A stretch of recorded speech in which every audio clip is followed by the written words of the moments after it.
toilet. Et bien souvent, c'est ouvert de chaque côté. Et là, derrière, il y en a beaucoup qui sont cassés. C'est-à-dire que les gosses ils peuvent tomber dedans.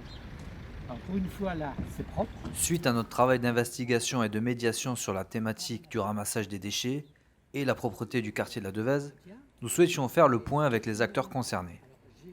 C'est favorablement que l'agglo a répondu à notre demande d'inventaire des dispositifs en place avec notre collectif Orange la Devèze. Nous avions remarqué depuis quelque temps plusieurs anomalies sur les dispositifs et en particulier les conteneurs enterrés. Des dysfonctionnements, des pannes et des mises en danger ont été constatés. Nous voulions en connaître les causes et surtout trouver des solutions, ou du moins suivre les entretiens nécessaires et indispensables au bon fonctionnement des dispositifs existants. Alors que se passe-t-il réellement? Comment fonctionne ce système? Comment est-il géré? Géré d'ailleurs par l'agglo, l'OPH, la ville? Et pour les dispositifs, le matériel est-il défectueux à cause de son usure, du manque d'entretien, à cause d'actes de malveillance ou d'incivilité? Que faisons-nous de nos différents déchets? Le tour commence. Nous apprenons premièrement qu'un inventaire général a déjà été effectué il y a quelques mois, donnant lieu à un listing précis de tous les défauts rencontrés, que les employés de ramassage recensent les problèmes techniques journaliers lors de leur passage. La direction a reçu cette liste de travaux, l'a chiffrée et devait voir avec l'OPH au niveau du budget. Pourtant, nous avons l'impression que rien ne change sur le terrain. Les taxes. Voilà. Vous voyez dans les taxes. Alors normalement, ils doivent nettoyer les gars. Ça, on l'avait fait réparer, hein, ça, de toute façon. Je ne sais pas pourquoi c'est cassé, mais bon. Les containers enterrés de la Devèze ont déjà 10 ans. On retrouve d'ailleurs le logo de l'ancienne municipalité Couder. Les containers sont des modèles des prestataires Aztec, Mondinite et certes.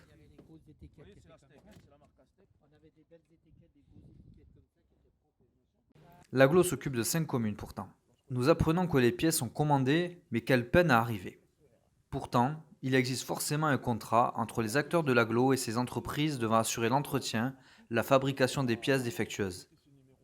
L'agglo possédait un petit budget en 2018. Une enveloppe plus conséquente a été allouée pour l'entretien technique des zones de ramassage pour 2019, nous a-t-on assuré. Nous nous posons donc légitimement la question. Si un budget est désormais disponible, que fait-on si les pièces commandées tardent à venir? On fait du bricolage? On pose des plaques qui nous semblent d'appoint pour pallier aux pièces manquantes pour remédier au problème? Nous avons déjà remarqué cela. Des pièces non d'origine ont été posées par endroits. Au moins la sécurité est assurée. Mais n'y a-t-il pas un marché, une obligation d'entretien? Si les entreprises ne respectent pas leur contrat, ne faut-il pas rompre avec elles? Dans le reste de la ville, ce problème ne se pose pas. Ce sont d'autres entreprises qui ont été choisies pour fournir le matériel. Par exemple, le centre-ville, étant une vitrine de la ville, certes, les habitants sont avantagés. Une autre société gère le matériel. Alors, l'agglo de bonne foi insiste sur les incivilités. Dont acte. En faisant l'inventaire et par le retour d'expérience, il est à noter que c'est parfois un vrai parcours du combattant. Nous regrettons presque nos bons vieux conteneurs en plastique sur roulette gérés par nos concierges de proximité. Les incivilités certes existent, comme un peu partout, mais citons plusieurs contre-exemples, montrant la difficulté de l'usage de ce dispositif. Une personne âgée, une personne malade ou ayant un handicap, un enfant même, peuvent-ils appuyer tout simplement sur la pédale tout en versant leurs déchets, leurs sacs? Il est probable qu'en cas d'impossibilité, le sac poubelle se retrouvera sur le côté. Également, la pédale peut être cassée. Nous l'avons constaté. Le vide-ordure peut être fermé même, à clé.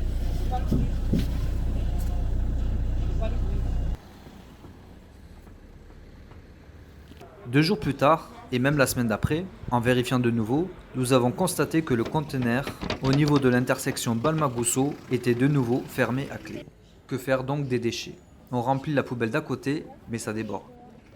Justement, lorsque le conteneur est plein, ordures ménagères, verres, emballages, la plupart des habitants n'ont pas le choix que de déposer dans la zone de ramassage. Faute de jardin, et parfois même de balcon, nous voyons mal de toute façon les habitants, même les plus civiques, remonter leurs poubelles. Cela tombe sous le sens. D'ailleurs, le ramassage est peut-être imminent dans la journée. Pour finir, le manque d'information est criant, voire de rappel. Par exemple, les jours de ramassage ne sont pas notifiés sur les containers. Les autocollants sont parfois trop anciens, abîmés par le temps, voire inexistants. Nous avons pu assister au ramassage par l'entreprise Veolia des containers du quartier. Il y aurait 39 zones de ramassage. Le technicien est seul. Il conduit, il active le bras mécanique, monte le conteneur, le vide, puis le repose. Et ce sur les 39 zones, 3 fois par semaine. Il faut que le camion de ramassage se positionne. Sur certains points, c'est étroit. La circulation est perturbée. On peut voir cette voiture monter sur le trottoir pour continuer son chemin. Par endroits, les voitures sont stationnées sur l'emplacement même et aux abords. Du coup, pour des problèmes évidents de sécurité, le camion continue sa tournée, laissant les conteneurs pleins, voire débordants. La police devrait intervenir immédiatement avec la fourrière et le camion de ramassage équipé devrait repasser juste après. Il est normal qu'avec les nombreux dépôts et ramassages, les dispositifs et les zones se salissent. Pourtant, l'entretien est inexistant voire superflu. Pour exemple, cette étiquette collée sur le conteneur avenue Louis Lachenal près de la Poste montre que l'entretien des colonnes a été effectué pour la dernière fois en octobre 2017. Les pièces manquantes tardent à être remplacées et les conteneurs HS le restent. Les trop-pleins semblent une fatalité. Tout ceci reste problématique et nuit à l'image du quartier. Revenons sur les incivilités. Il y en a sûrement. Mais en toute objectivité, nous n'avons rien vu de tel ce jour-là. Et nous scrutons souvent les zones. Nous sommes habitants du quartier et nous n'avons à ce sujet aucune preuve de ce que l'agglo avance. Nous vérifions toutefois nous-mêmes les conteneurs afin qu'ils ne soient pas un danger et pour que le quartier reste propre à ces endroits. Nous payons des charges lourdes, il faut le rappeler. Pour les incivilités, oui, il manque des plaques, des portes des conteneurs, des pièces. Certaines sont juste déboîtées. Mais est-ce de la malveillance? Rappelons que ces conteneurs ont plus de 10 ans. Le camion de ramassage fait bouger les tôles du conteneur qui lui-même reçoit des kilos, des tonnes de déchets par an. Il est évident que si l'entretien ne suit pas, des pièces peuvent se détériorer, s'user, lâcher. Nous avons remarqué le mode de condamnation de certains conteneurs trop endommagés. Du ruban autour parfois pour signifier qu'ils sont hors service. Ils ne sont pas remplacés. Nous savons juste que si on enlève les conteneurs défectueux, certains, les déchets tomberaient. Donc il reste ad vitam Non, on ne aeternam. peut pas le vider celui-là. Ah, on peut pas le vider. Il est cassé. Il Ah, va mais celui-là, de toute façon, le vider. hein, Il va le vider, là. non, on ne peut pas le vider. Si on le soulève, il y a tout qui tombe par terre. Hein. Là, c'est. Regardez les tôles, regardez le mécanisme en bas là-bas. Ouais. Nous déplorons toutefois le mimétisme et les dépôts sauvages. Pour le mimétisme, le principe est simple. Un conteneur est en service, mais la personne volontairement, ou à cause d'une incapacité physique, dépose son sac de déchets à proximité du conteneur. Par mimétisme, les autres habitants, venant déposer leurs déchets, croient, en voyant un ou plusieurs sacs à terre, que la poubelle est pleine. Or, ce n'est pas le cas. Et personne ne vérifie, malheureusement, si le conteneur est plein. Le dépôt sauvage est simple. Un résident, mais aussi et peut-être surtout des entreprises indélicates, ou habitants de villas à proximité ou en dehors du quartier, choisissant la facilité, déposent leurs déchets devant les HLM de la Devèze, ni vus ni connus. C'est plus pratique et plus simple. Cagettes, matériaux, sacs de ciment, déchets verts, du nez fraîchement taillé d'un jardin, appareils électroménagers, etc. Ces incivilités ne semblent rien à voir avec ce que l'on constate concernant les conteneurs hors service, ou ayant des pièces manquantes.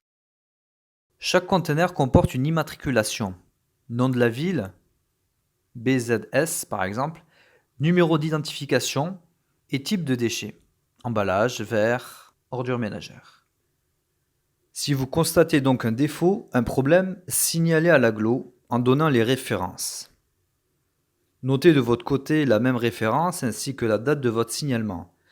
Et si le problème persiste, nous pourrons jouer notre rôle de médiateur. Des conteneurs en plastique sur roulette, bac de prêt, viennent pallier au problème des conteneurs enterrés et du trop-plein. Nous en retrouvons à plusieurs endroits dans les zones de dépôt des déchets. Lors de notre visite du quartier, nous tombons justement sur une famille déposant des encombrants, des dépôts sauvages. Ils s'expliquent, ils ne sont pas de la région, ils sont venus pour vider un logement d'un proche parti en maison de retraite. Ils ont cherché en vain les renseignements nécessaires au dépôt des déchets, mais ils n'ont pas trouvé de réponse. Ils ont donc posé les encombrants sur le bord de la route avec d'autres déjà entreposés. Ils plaident le manque d'informations sur le lieu de dépôt et dans le bâtiment HLM. Il est vrai qu'il manque cruellement d'informations, de rappels et de supports pédagogiques. Le dépôt est donc devenu culturel, un usage établi, ancré. L'agglo utilise 30 bennes tous les jours. Cela nécessite 90 employés pour les encombrants, soit 3 par véhicule. Ces véhicules dépêchés viennent chercher les encombrants, mais vous devez au préalable prendre un rendez-vous pour le passage. Le numéro est simple, 0800 0834. Mais il s'agit des gros encombrants, meubles, gros électroménagers, etc. Pour un pneu, une batterie, des planches, ne cherchez pas. Il faut les déposer à la déchetterie. Non loin de la Devèze d'ailleurs, zone du Capiscol. Rappelons les règles. Il est interdit de déposer des déchets sous peine d'amende. Interdiction de déposer des sacs au sol. Interdiction de déposer des encombrants au sol ou dans les bacs, sauf rendez-vous. Interdiction de déposer des déchets dangereux. Nous rappelons la loi. Tout dépôt illégal de déchets sur la voie publique et en dehors des lieux prévus sera puni d'une amende forfaitaire de deuxième classe de 35 à 475 €, avec en plus la facturation de l'enlèvement au propriétaire des déchets. Pour conclure, le système actuel des conteneurs enterrés pose problème, c'est indéniable.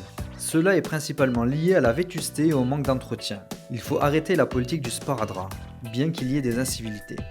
C'est pour cette raison que les conteneurs plastiques paraissent une valeur sûre. Pour éviter le dépôt sauvage, il faut de la pédagogie, rappeler les règles aux abords des conteneurs et éviter la zone de dépôt au bord de la chaussée.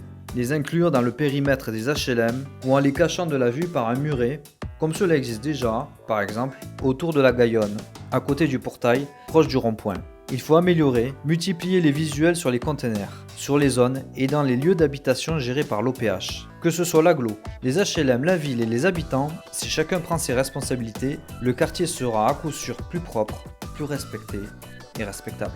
Nous sommes prêts à y veiller et à relever le défi, mais il faut que tous les acteurs en soient conscients. La propreté, c'est l'affaire de tous.